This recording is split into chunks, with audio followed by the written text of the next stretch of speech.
Və aleykuməssalam və rəhmətullah. Qardaş soruşur ki, bir qardaş hər il Qurban Bayramında qurban kəsir və həmçinin o qardaşın boynunda əqiq qurbanları da var. Yəni neçə il bundan öncə övladı olub, hələm də o əqiq qurbanlarını kəsməyib. Və lakin hər il Qurban Bayramında qurban kəsir. İndi o qardaş nə etməlidir?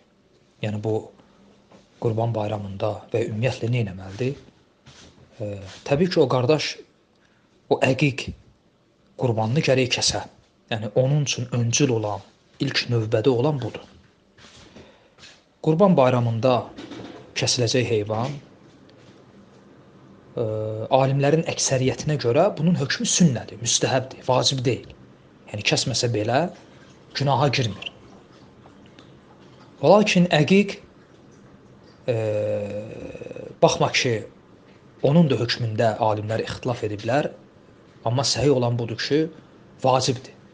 Ona görə gərək birinci vacibə əməl edə, əqiq qurbanını gərək kəsə. Bu məsələnin birinci tərəfi və məsələnin ikinci tərəfi də Qurban Bayramında kəsiləcək heyvan belədir ki, bu hər il təkrarlanır. Hər il bu Qurban Bayramı təkrarlanır. İnsan imkanı olar kəsər, imkanı olmaz kəsməz, onsuz da hökmü sünnədir, müstəhəbdir. Hətta kəsməsə belə günaha girmir. Lakin əqiq isə kişinin boynundadır. Və o insanın ömründə bir dəfə olur. Övladı dünyaya gəldiyinə görə, qız uşağına görə bir, oğlan uşağına görə 2 heyvan kəsməsi və Allahın ona verdiyi o ruziya, o nemətə, o övlad nemətinə görə Rəbbinə şükür etməsinin bir göstəricisidir.